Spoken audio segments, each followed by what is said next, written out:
Hi hello ನಮಸ್ಕಾರ. ಎಲ್ಲರೂ ಹೇಗಿದ್ದೀರಾ? ಚೆನ್ನಾಗಿದ್ದೀರಾ ಅಂತ ಭಾವಿಸ್ಕೊಂಡು ಇವತ್ತಿನ ವಿಡಿಯೋನ ಸ್ಟಾರ್ಟ್ ಮಾಡ್ತಾ ಇದ್ದೀನಿ. ನಿಮ್ಮೆಲ್ರಿಗೂ ಈಗ ತಮ್ಮನೇಲಿ ನೋಡಿದ್ರೆ ಗೊತ್ತಾಗ್ತಾ ಇದೆ ಯಾವುದ್ರ ಬಗ್ಗೆ ಮಾತಾಡ್ತಾ ಇದ್ದೀನಿ ಅಂತ. ಹೌದು, ಪ್ರೆಗ್ನೆನ್ಸಿ ಬಗ್ಗೆನೇ ಮಾತಾಡ್ತಾ ಇದ್ದೀನಿ. ನೀವೇನು ಪ್ರೆಗ್ನೆಂಟಾ ಅಂತ ಹೇಳಿದ್ರೆ ಹೌದು, ಪ್ರೆಗ್ನೆನ್ಸಿ ಕನ್ಫರ್ಮ್ ಆಗಿದೆ. ಹಾಗೆ ಇದು ನನಗೆ ಮೊದಲೇ ಪ್ರೆಗ್ನೆನ್ಸಿ ಅಲ್ಲ, ಎರಡನೇ ಪ್ರೆಗ್ನೆನ್ಸಿ.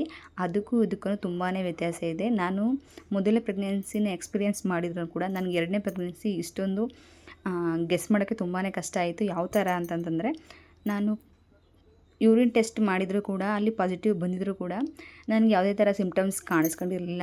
ಮತ್ತು 2 ತಿಂಗಳು ತುಂಬ ತನಕನೂ ಕೂಡ ಒಂಚೂರು ವಾಮಿಟ್ ಆಗಲಿ ಅಥವಾ ಸುಸ್ತಾಗಲಿ ಇನ್ನೇನಾದರೂ ಕಾಣಿಸ್ಕೊಂಡಿರಲಿಲ್ಲ. ನಾರ್ಮಲಾಗಿ ಎಲ್ಲರೂ ಹೇಗಿರ್ತಾರೆ ಹಾಗೇ ಇದೆ. ಬಟ್ ಪೀರಿಯಡ್ಸು ಮಿಸ್ ಆಗಿತ್ತು ಅಷ್ಟೇ. ಪೀರಿಯಡ್ಸ್ ಮಿಸ್ ಆಗಿದ್ರೂ ಸಿಮ್ಟಮ್ಸ್ ಕಾಣಿಸ್ತಾ ಇರಲ್ವಲ್ಲ, ಆದ್ದರಿಂದ ನಾನು ಮೊದಲೆಲ್ಲನೂ ಕೂಡ ಪೀರಿಯಡ್ಸ್ ಮಿಸ್ ಆಗಿದ್ದರು. 2 ಮಂತ್ಸ್ಗೂ ಪೀರಿಯಡ್ಸ್ ಆಗಿದ್ದೀನಿ. ಅದೇ ನಂಬಿಕೆ ಮೇಲೆ ಹಂಗೆ ಇದೆ, ಇದು ಆಗ್ಬೋದೇನೋ ಅಂದ್ಕೊಂಡು. ನಾವು ಎಲ್ಲ ಪ್ರೆಗ್ನೆನ್ಸಿನೂ ಒಂದೇ ಥರ ಅಂತ ಕನ್ಫರ್ಮ್ ಮಾಡೋಕ್ಕಲ್ಲ. ಯಾಕಂತಂದರೆ ಒಬ್ಬೊಬ್ಬರಿಗೂ ಹಾರ್ಮೋನ್ಗಳು ಚೇಂಜ್ ಆಗ್ತಾನೆ ಇರುತ್ತೆ. ಆದರೆ ಅವರ ದೇಹ ಬದಲಾವಣೆ ಆಗ್ತಾ ಇರುತ್ತೆ. ಅದರಿಂದ ಅವ್ರಿಗೆ ಪ್ರೆಗ್ನೆನ್ಸಿ ಕೂಡ ಚೇಂಜ್ ಆಗ್ತಾ ಇರುತ್ತೆ. ನನ್ನ ಮೊದಲೇ ಪ್ರೆಗ್ನೆನ್ಸಿಲಿ ಇಷ್ಟೊಂದು 1.5 ತಿಂಗಳಿಗೇನೋ ಗೊತ್ತಾಗಿತ್ತು ನನಗೆ ಪ್ರೆಗ್ನೆಂಟ್ ಆಗಿದ್ದೀನಿ ಅಂತ. ಬಟ್ ಇದರಲ್ಲಿ ನಾನು ಟೆಸ್ಟ್ ಮಾಡಿದರೂ ಕೂಡ ನನಗೆ ನಂಬೋಕ್ಕಾಗ್ತಿಲ್ಲ. ಯಾಕಂದರೆ ಸಿಮ್ಟಮ್ಸ್ ಏನೂ ಕಾಣಿಸ್ಕೊಂಡಿರಲಿಲ್ಲ. ಈ ಥರ ತುಂಬ ಜನಕ್ಕೆ ಆಗಿರುತ್ತೆ. ನಾನು ತುಂಬ ಜನನ ನೋಡಿದ್ದೀನಿ. ಇದೆಲ್ಲ ಆದಮೇಲೆ ಪ್ರೆಗ್ನೆಂಟ್ ಅಂತ ಕನ್ಫರ್ಮ್ ಆದಮೇಲೆ ನಮ್ಮೂರಲ್ಲಿರುವ ಪ್ರಾಥಮಿಕ ಆರೋಗ್ಯ ಕೇಂದ್ರದಲ್ಲಿ ನಾವು ಭರಿಸಬೇಕಾಗಿತ್ತು. ನಾವು ಅದಕ್ಕೆ ನೆಕ್ಸ್ಟ್ ಹೋಗಿದ್ದೇನೆ, ಅಲ್ಲಿ ಬರಬೇಕು. ಅಲ್ಲಿ ನಮ್ಗೆ ಏನೇನು ಟೆಸ್ಟ್ ಬೇಕೋ ಅದನ್ನೆಲ್ಲ ಟೆಸ್ಟ್ ಮಾಡಿ, ಹಾಗೆ ತಾಯಿ ಕಾರ್ಡ್ಗೆ ಏನೇನು ದಾಖಲೆ ಬೇಕೋ ಅದನ್ನೆಲ್ಲ ಕೊಟ್ಟು ಅವರು ಪ್ರೆಗ್ನೆಂಟ್ ಅಂತ ಕನ್ಫರ್ಮ್ ಅಂತ ಹೇಳಿದ ಮೇಲೆ ನಾನು ನಂಬ್ಕೊಂಡು ನೆಕ್ಸ್ಟು ನಾವು ಹಾಸ್ಪಿಟ್ಲಿಗೆ ತೋರ್ಸೋಕ್ಕೆ ಇದು ಮಾಡಿದ್ವು. ಅಲ್ಲೆಲ್ಲ ಬರೆಸ್ಕೊಂಡು ಬಂದಮೇಲೆ ಹಾಗೆಯೇ ನೆಕ್ಸ್ಟ್ ನಾವು ಬಂದಿದ್ದೆ ಹಾಸ್ಪಿಟಲಲ್ಲಿ ಡಾಕ್ಟ್ರನ್ನ ವಿಸಿಟ್ ಮಾಡಿದ್ಮೇಲೆ ಫಸ್ಟು ಡಾಕ್ಟ್ರು ಬ್ಲಡ್ ಟೆಸ್ಟ್ ಮತ್ತು ಯೂರಿನ್ ಟೆಸ್ಟ್ನ ಮಾಡಿಸ್ಕೊಬನ್ನಿ ಅಂತ ಹೇಳಿದ್ರು. ನಾವು ಫಸ್ಟಿಗೆ ಬ್ಲಡ್ ಟೆಸ್ಟ್ನ ಮಾಡಿಸಿ ಆಮೇಲೆ ಯೂರಿನ್ ಟೆಸ್ಟ್ನ ಕೂಡ ಮಾಡಿಸಿದ್ವು.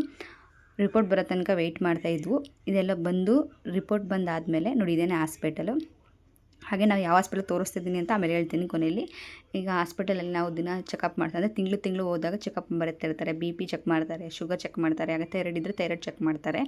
ಹಾಗೆ ವೆಯ್ಟ್ ಎಷ್ಟಿದೆ ಅಂತ ಎಲ್ಲನೂ ಕೂಡ ಚೆಕ್ ಮಾಡಿ ಬ್ಲಡ್ ಟೆಸ್ಟ್ನು ಕೂಡ ಬರೆದಿರ್ತಾರೆ. ಯಾಕಂದರೆ ಬ್ಲಡ್ ಟೆಸ್ಟ್ನು ಕೂಡ ಹೊರಗಡೆನೂ ಬರೀತಾರೆ. ಕೆಲವೊಬ್ಬರಿಗೆ ಬ್ಲಡ್ ಟೆಸ್ಟು ಅಲ್ಲೇ ಮಾಡ್ತಾರೆ. ಅಲ್ಲಿ ಏನೇನು ಸೌಲಭ್ಯ ಇದೆ ಅದನ್ನೆಲ್ಲ ಕೂಡ ಅಲ್ಲೇ ಮಾಡ್ತಿರ್ತಾರೆ. ನಾವು ಯಾವ ಹಾಸ್ಪಿಟಲ್ ತೋರಿಸ್ತಿದ್ದು, ಪ್ರೈವೇಟಾ ಗೌರ್ಮೆಂಟಾ ಅಂತ ಪೂರ್ತಿ ವಿಡಿಯೋ ನೋಡಿದ್ರೆ ಗೊತ್ತಾಗುತ್ತೆ ನಿಮಗೆ.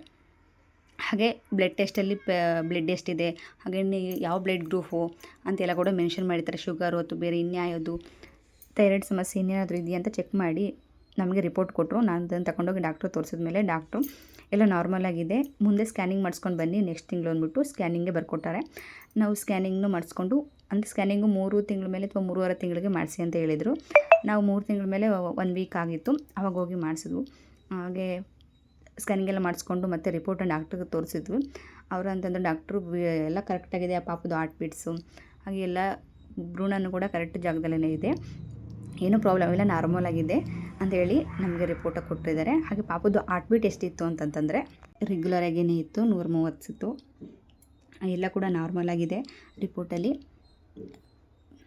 ಹಾಗೆಯೇ ನಾವು ಮೊದಲೇ ಸ್ಕ್ಯಾನಿಂಗ್ ಮಾಡಿಸ್ದಾಗ್ಲೇ ನಮಗೆ ಯಾವಾಗ ಡೆಲಿವರಿ ಆಗುತ್ತೆ ಆ ಡೇಟ್ನು ಕೂಡ ಅವರು ಕೊಟ್ಟಿರ್ತಾರೆ. ಆ ಡೇಟಲ್ಲಿ ಆಚೆ ಈಚೆ ಆಗ್ಬೋದು, ಬಟ್ ಆ ತಿಂಗಳಲ್ಲಿ ಒಳಗಡೆ ಆಗ್ಬೋದು ಅಷ್ಟೇ. ಅದಕ್ಕಿಂತ 1-2 ದಿನ ಬೇಗನೆ ಆಗುತ್ತೆ ಡೆಲಿವರಿ. ಯಾಕಂದರೆ ನನ್ನ ಮೊದಲೇ ಪ್ರೆಗ್ನೆನ್ಸಿಲಿ ಕೂಡ ಅದೇ ರೀತಿ ಆಗಿತ್ತು, ಅದರಿಂದ ನಾನು ನಿಮಗೆ ಹೇಳ್ತಾ ಇರೋದು ಅಷ್ಟೇ.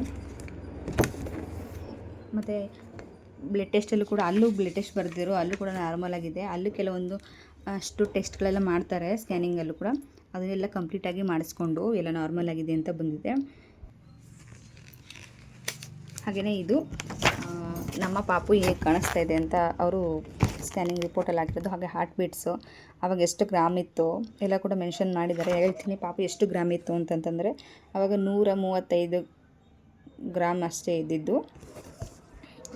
ಆಗ 3.5 ತಿಂಗಳಲ್ಲಿ ಸ್ಕ್ಯಾನಿಂಗ್ ಮಾಡಿಸಿದ್ದಲ್ವ, ಅದೇ ಥರ ಅಷ್ಟೇ ಇರೋದು. ಇನ್ನು ಮುಂದಕ್ಕೆ ಪಾಪು ಬೆಳವಣಿಗೆ ಹೀಗಾಗುತ್ತೆ ಅಂತ ನೆಕ್ಸ್ಟು 5 ತಿಂಗಳಿಗೆ ಸ್ಕ್ಯಾನಿಂಗ್ ಹೇಳಿದ್ದಾರೆ. ಆವಾಗ ನಾನು ನಿಮ್ಗೆ ಹೇಳ್ತೀನಿ ಹೇಗಿರುತ್ತೆ, ಹಾರ್ಟ್ ಬೀಟ್ ಚೇಂಜ್ ಆಗುತ್ತಾ. ಹಾಗೆ ತುಂಬ ಜನ ಗೆಸ್ ಮಾಡ್ತಿರ್ತೀರ ಬಾಯ್ ಬೇಬಿನ ಅಥವಾ ಗರ್ಲ್ ಬೇಬಿನ ಅಂತ. ಆ ಥರ ಇಲ್ಲಿ ಯಾವುದಾದ್ರೂ ಓಕೆನೇ ನಮಗೆ. ಬಟ್ ಹಾರ್ಟ್ ಬೀಟ್ ಜಾಸ್ತಿ ಇದ್ದರೆ ಗರ್ಲ್ ಬೇಬಿ, ಹಾರ್ಟ್ ಬೀಟ್ ಕಡಿಮೆ ಇದ್ದರೆ ಬಾಯ್ ಬೇಬಿ ಅಂತ ಹೇಳ್ತಿರ್ತಾರೆ ತುಂಬ ಜನ. ಹಾಗೆ ನಮಗೆ ಯಾವುದಾದ್ರೂ ಓಕೆನೇ. ಹಾಗೆ ತುಂಬ ಜನಕ್ಕೆ 1 ತಿಂಗಳಿಂದ 3 ತಿಂಗಳ ತನಕ ಯಾವ ಆಹಾರ ತಿನ್ನಬೇಕು ಅಂತ ಸ್ವಲ್ಪ ಡೌಟ್ ಇರುತ್ತೆ. ಒಬ್ಬರು ಡಾಕ್ಟ್ರ್ ಹತ್ರ ಕೇಳೋಕ್ಕೂ ಕೂಡ ಮುಜುಗರ ಪಟ್ಕೋತಾರೆ. ಯಾಕಂದರೆ ಸಿಟಿಗಳಿರ್ತದಂದರೆ ಆಲ್ಮೋಸ್ಟ್ ಎಲ್ಲ ಡಾಕ್ಟ್ರ್ ಹತ್ರನೂ ಕೇಳ್ತಾರೆ. ಬಟ್ ಈ ಗೌರ್ಮೆಂಟ್ ಹಾಸ್ಪಿಟಲ್ ತೋರಿಸೋರು ಡಾಕ್ಟ್ರ್ ಹತ್ರನೇ ಕೇಳೋಕ್ಕೆ ಹಿಂಜರಿತಾರೆ. ಬಟ್ ನಾನು ನೆಕ್ಸ್ಟ್ ವೀಡಿಯೋದಲ್ಲಿ 1 ತಿಂಗಳಿಂದ 3 ತಿಂಗಳ ತನಕ ಯಾವ ಫುಡ್ ತಿನ್ನಬೇಕು ಅಂತ ನಾನು ನಿಮಗೆ ವೀಡಿಯೋ ಮಾಡಿ ತಿಳಿಸ್ತೀನಿ. ನನಗೆ ಈ ಪ್ರೆಗ್ನೆನ್ಸಿಯಲ್ಲಿ ವಾಮಿಟಿಂಗ್ ಮತ್ತು ತಲೆ ಸುತ್ತಲೂ ಏನು ಇಲ್ಲದೇ ಇರೋದ್ರಿಂದ ನಾನು ಆಲ್ಮೋಸ್ಟ್ ಎಲ್ಲ ಹಣ್ಣುಗಳಾಗಲಿ ಅಥವಾ ಎಲ್ಲ ಆಹಾರನ ಕೂಡ ತಗೊಳ್ತಾ ಇದ್ದೀನಿ. ನನಗೆ ಯಾವುದೇ ಥರ ವಾಮಿಟಿಂಗ್ ಇಲ್ಲ, ಈ ಫುಡ್ ತಿಂದರೆ ಆಗಲ್ಲ, ಅಲರ್ಜಿ ಆಗುತ್ತೆ ಅಂತೇನೂ ಇಲ್ಲ. ಆರಾಮಾಗಿ ಎಲ್ಲ ಫುಡ್ಡು ಕೂಡ ಅಡ್ಜಸ್ಟ್ ಆಗ್ತಾಯಿದೆ. ಹಾಗೆ ಕೆಲವ್ರಿಗೆ ಹಾರ್ಮೋನ್ಗಳು ಚೇಂಜ್ ಆಗೋದ್ರಿಂದ ಕೆಲವೊಂದು ಫುಡ್ಗಳು ಅಡ್ಜಸ್ಟ್ ಆಗಲ್ಲ ಮತ್ತು ವಾಮಿಟಿಂಗ್ ಇರುತ್ತೆ, ಅವ್ರಿಗೆ ನೀರು ಕುಡಿದ್ರೂ ವಾಮಿಟ್ ಆಗುತ್ತೆ. ಅಂಥವ್ರಿಗೆ ಯಾವ ಥರ ಇರಬೇಕು ಅಂತ ನಾನು ನೆಕ್ಸ್ಟ್ ವಿಡಿಯೋದಲ್ಲಿ ತಿಳಿಸ್ತೀನಿ. ನಿಮ್ಮೆಲ್ರಿಗೂ ಈ ವಿಡಿಯೋಯಿಂದ ಯೂಸ್ಫುಲ್ ಆಗಿದೆ ಅಂತ ತಿಳ್ಕೊತೀನಿ. ಹಾಗೆಯೇ ನಿಮ್ಮೆಲ್ಲರಿಗೂ ಪ್ರೆಗ್ನೆನ್ಸಿ ಬಗ್ಗೆ ಏನಾದರೂ ಡೌಟ್ಸ್ ಇದ್ದರೆ ಕಮೆಂಟ್ಸಲ್ಲಿ ಹಾಕಿ, ನಾನು ನೆಕ್ಸ್ಟು ಅದ್ರ ಬಗ್ಗೆ ವಿಡಿಯೋ ಮಾಡ್ತೀನಿ.